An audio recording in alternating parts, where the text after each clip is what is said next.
Varicose veins కి సరైన చికిత్స కోసం సంప్రదించండి ఎవిస్ హాస్పిటల్. నమస్తే రమగారు. నమస్తే జయ. రమగారు, పిల్లలు కొన్ని సందర్భాల్లో చెడు అలవాట్లు నేర్చుకోవటం స్నేహితుల వల్ల కావచ్చు, వారంతటి ఏదన్నా చూసి కావచ్చు నేర్చుకుంటూ ఉంటారు. చిన్నప్పటి నుంచి చెప్తా ఉండాలి, కానీ ఏదైనా కథల రూపంలో చెప్తే కాస్త బాగుంటుంది కదా. కొన్ని కథలు బాగుంటాయి, కొంత ఆలోచింప చేస్తాయి కదండి. అలాంటివి ఏమన్నా ఉంటాయి? పూర్వం అంట ఒక గురుకులంలో కృష్ణచంద్రుడు ఆయన పేరు, గురువుగారు. చాలామంది శిష్యులు ఉండేవాట, చాలా బాగా చదువుకున్నాడు ఆయన. ఆయన భార్య ఉండేవాళ్ళు, చాలామంది శిష్యులు. అయితే ఏమైందట, ఒకనాడు ఆయన నదికి వెళ్ళి పూజా పునస్కారం సంధ్యావందనాదులు ముగించుకొస్తుంటే ఓ 4-5 కాస్త పెద్దవాళ్ళుగా ఉన్న కుర్రవాళ్ళు ఓ కుర్రాన్ని కొడుతున్నారు చెంపకాయలు. నేను అర్థం కాలే, ఏమిట్రా ఎందుకు నాయనా వాడిని కొడుతున్నారు అంటే, వీడందరూ దొంగతనం చేస్తున్నాడండి. 2-3 సార్లు మేము చూసి చూడనట్టు ఊరుకున్నాము, పట్టుబడి కూడా నేను దొంగతనం చేయలేదంటున్నాడు. వాడి దగ్గర వస్తువు దొరికింది, మాట వింటలేదు, 2-3 సార్లు జరిగింది, మీకు దాకా తీసుకురాకుండా మేమే దండిద్దామని దండిస్తున్నామంటే అప్పుడు ఈయన వదిలిచ్చి వాళ్ళని అందరినీ కూర్చోబెట్టుకుని ఒక కథ చెప్తాను అన్నట్టు. ఓకే. పంచమహాభూతాల్లో నీరు ఒకటి. ప్రపంచానికి అది అవసరం, మనకి అది అవసరం. కానీ ఏం చెప్తారు, నీరు పల్ల మెరుగు. ఎక్కడ చిన్న ఖాళీ ఉన్నా అందులోకి వెళ్ళిపోతుంది. ఓకే. నీరు పతనానికే దారి తీస్తూ ఉంటుంది. ఎంతసేపు కిందకి వచ్చేద్దామనే ఉంటుంది, దానికి పైకి వెళ్దామని ఎందుకు ఉంటుంది? పైకి ఉండదు. మానవుల బుద్ధి కూడా కిందకెళ్ళే దారి కనపడి ఆ వైపుకి నీరులాగా దారి తీస్తే పతనమే తప్ప పైకి ఉండదు ఇంకా. ఓకే. ఎప్పుడు కూడా ఒకసారి ఒక దురలవాటు, ఒక దురభ్యాసం, ఒక చేయకూడని పని కనుక చేస్తే అందులో ఆనందం లభించవచ్చు, లాభం కనపడచ్చు. కానీ చివరికి జరిగేది ఆనందము లాభము కాదు, పతనావస్థ. ఎక్కడికో వెళ్ళిపోతాం, దాంట్లోంచి బయటపడలేం. తొలిగా మన కాలు జారుతున్నప్పుడే, బురదలో పడ్డప్పుడే కాలు కడిగేసుకోవాలి, కాలు వేయకుండా ఉండాలి అందులో. ఈ రకమైన పతనానికి వెళ్ళకూడదు. పూర్వం ఇలాంటిదే ఓ కథ జరిగిందని ఓ కథ చెప్తున్నారు. ఓకే. ఇదివరకు ఈ చుట్టుపక్కల గ్రామాల్లో శ్యామలుడని ఒక కుర్రాడు ఉండేవాడు. మంచి కుటుంబమే వాళ్ళది. కానీ వీడికి తల్లిదండ్రుల సద్బోధలేవి చెవికక్కేవి కాదు. వాడికి ఉన్న స్నేహితులు సావాసాలు మంచివి కాదు, చెడు సావాసాలు. వాడికి చెడు సావాసాలు, కొంటె పనులు చేసేవాళ్ళు, అల్లరిగా చేసేవాళ్ళు, మిస్చివస్ వాళ్ళు, చిన్న పొన్న దొంగతనాలు చేసేవాళ్ళు, పక్క వాళ్ళ తోటల్లో మామిడికాయలు కొట్టుకొచ్చేసేవాళ్ళు, వాళ్ళ అగ్గివాముకి గడివాముకి అగ్గి పెట్టేవాళ్ళు, మేకల్ని తీసుకుపోయేవాళ్ళు, మేకలు నమ్మేసి చదరంగం పాచకలు ఆడుకునేవాళ్ళు. అలాంటి వాళ్ళతో, కొంటె పనుల వాళ్ళతోటి స్నేహం. ఓకే. క్రమంగా దొంగ పనుల వైపుకు వెళ్ళాడు. ఏదో ఉండేవాడు, ఎంత చెప్పినా వాళ్ళ అమ్మా నాన్న మాట వినేవాడు కాదు. ఇందులో ఈ దొంగతనాల్లో, ఈ అల్లరిలో లభించే థ్రిల్ ఉంది చూసావా, అది వాడి రక్తాన్ని ఉరకలెత్తిచ్చేసేది. పక్కవాడికి తెలియకుండా వాడి వస్తువు దొంగతనం చేసి వాడెదురుగుడానే తింటే ఒక సరదా. అది లేదా జయ ఇప్పుడు? ఉంటారు రమ్మగారు. థ్రిల్. ఇప్పుడు ఈ థ్రిల్ మనకి ఎన్నిట్లలో, అవును, ఎన్ని పిచ్చి పనులు చేయిస్తుందో ఆ థ్రిల్ కోసం. ఎస్.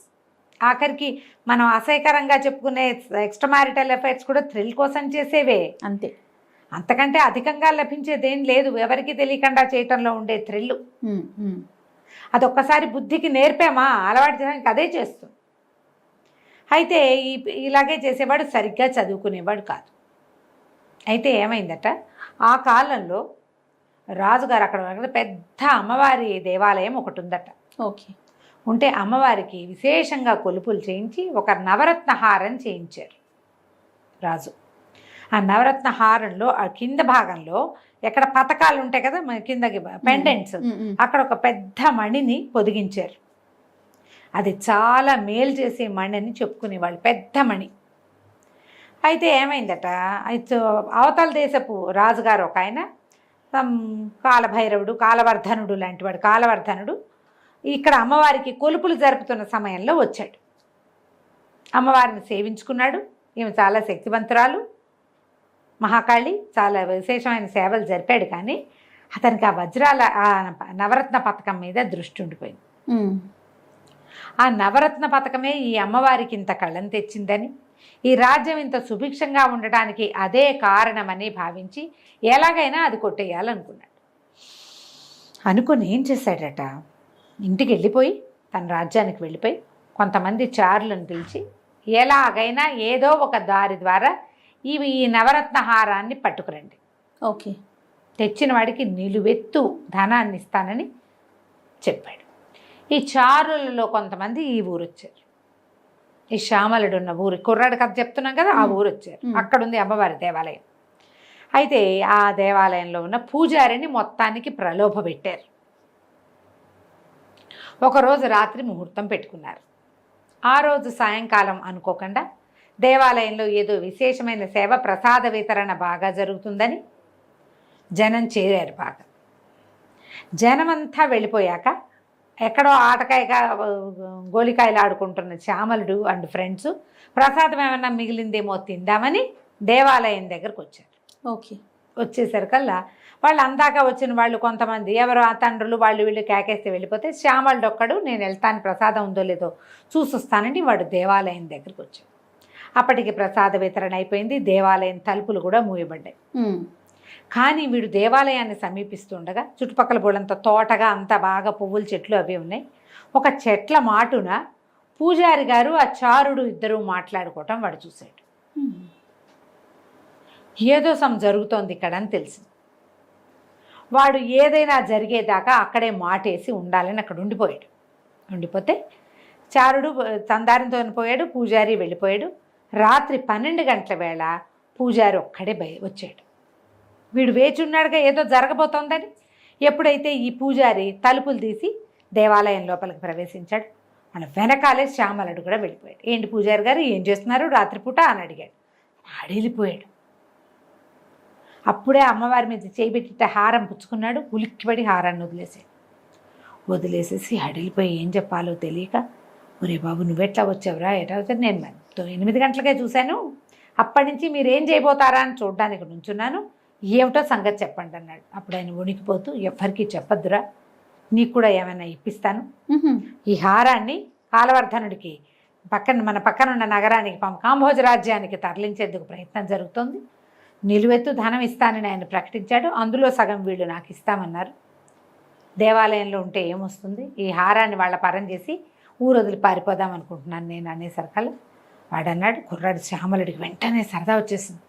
డబ్బు, అంత డబ్బా, ఏమన్నాడు, వాళ్ళెవరికో ఎందుకు ఇవ్వాలి, మనమే తీసుకుందాం, మీకేం భయం లేదు, నేను ఉంటా మీతో పాటు, మనిద్దరం ఈ హార పుచ్చుకుని పారిపోదాం, వాడు మీకు సగం ధనం ఇప్పిస్తానన్నాడు, మనమే ఈ వస్తువు పట్టుకెళ్ళి కాలవర్ధనుడికి ఇస్తే ఫుల్ ధనం మనకు వస్తుంది, చెరిసగం. ఓకే, బాగుంది కదా అని చెప్పి సరేనని ఏం చేశారు, ఆ చారుడు వచ్చే లోపలే వీళ్ళిద్దరు చటుక్కున పూజారి తెచ్చిన సంచిలో ఆ నగ వేసేసుకుని దేవాలయం తాళాలు వేసేసి బయటికి రెండో దారి గుండా అడవిలోకి వెళ్ళిపోయారు.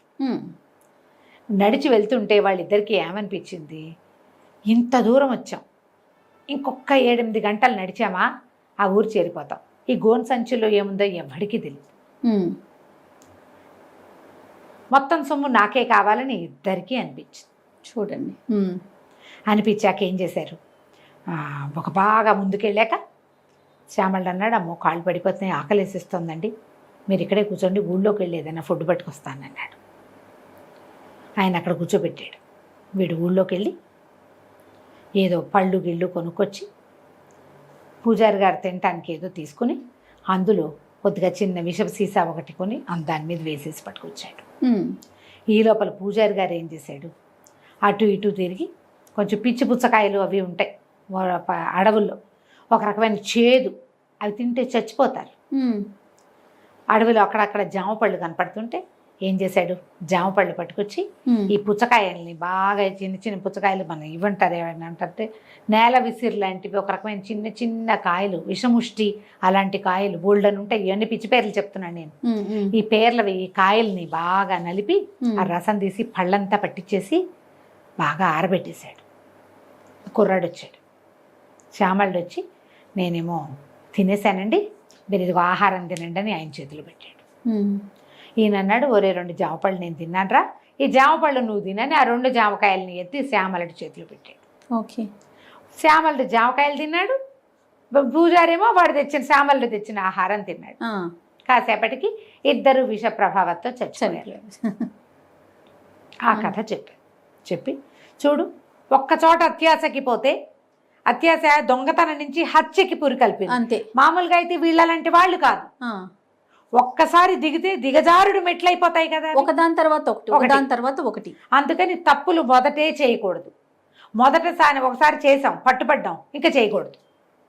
ఒకసారి 2 సార్లు చేసాం, పట్టుబడి బుద్ధి చెప్పించుకున్నాం, అసలు చేయకూడదు. శ్యామలకి అమ్మా నాన్న చెప్పినా వినలా. పూజారి అంత ఆశపడకూడదు, పోనీ ఆ చారుడికి ఇచ్చినా బాగుండేది. అదంతా మనమే సొమ్ము చేసుకుందామని వీడితో అనిపించింది. ముందుకెళ్ళాక ఏమనిపించింది, మొత్తం అంతా మనమే తీసుకోవాలనిపించింది, చెరసగం కాకుండా. చివరికి ఏమైంది, ఇలా అయింది అనగానే ఆ విద్యార్థి వెక్కీలు పెట్టి ఏడ్చాడు.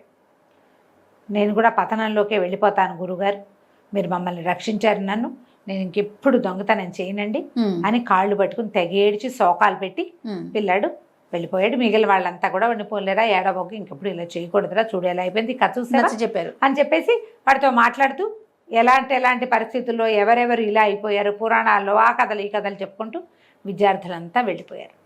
ఆ పక్కన ఏదో పని చేసుకుంటూ ఈ కృష్ణచంద్రుడు గురువుగారి భార్య కథ అంతా విని కళ్ళనీళ్ళు పెట్టుకుని, విద్యార్థి అయితే మనవాడు దారిలోకి వచ్చేసాడు, ఇక తప్పులు చేయడు, పాపం వృధాగా శ్యామలుడు చచ్చిపోయాడు, ఆ పూజారి చచ్చిపోయాడండి పాపం, చివరికి చావులు అవరించింది వాళ్ళని అంతే అన్నది ఆవిడ కళ్ళనీళ్ళు తుడుచుకుంటూ. ఈయన అన్నాడు, ఇద్దరూ చావలేదు, పూజారి వృద్ధుడు కాబట్టి ఆయన చనిపోయాడు, శ్యామలుడు ఆ విషయం వాడికి చాలా, అది కొట్టుకుంటూ ఉంటే ఆ దారిని వచ్చిన ఒక గురువుగారు కాపాడారా, శ్యామలుడిని దరి చేసుకుని అతన్ని తీసుకెళ్ళి వైద్యం చేయించి తన శిష్యుడిగా స్వీకరించి కృష్ణచంద్రుడు అని పేరు పెట్టారు అని చెప్పాడు. ఆయన ఆవిడ ఆశ్చర్యపోయింది, ఏమిటి మీరే శ్యామలుడా అంది. నేనే శ్యామలుడిని, నా చిన్నతనంలో నేను అలాంటి పని చేశాను, పూజారి మాత్రమే మరణించాడు, నేను మరణించలేదు, నేను ఇలాంటి పని చేసినందుకు సంవత్సరాన్ని నన్ను కొండ గుహలో ఉంచారు.